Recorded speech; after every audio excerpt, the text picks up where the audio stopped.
As we'll notice here, pay attention to number 4 exhaust over there.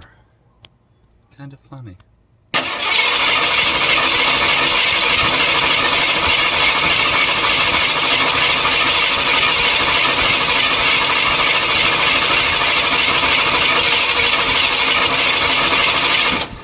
Every now and then it does what it wants, but it's barely moving.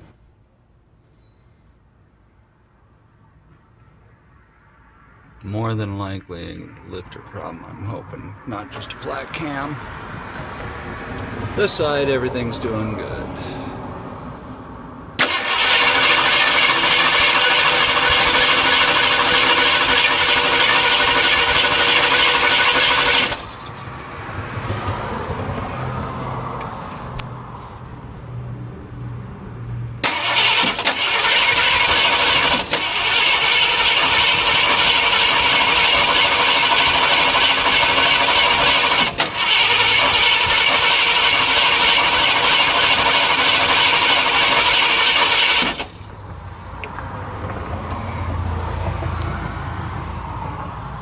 Definitely explains the rough run.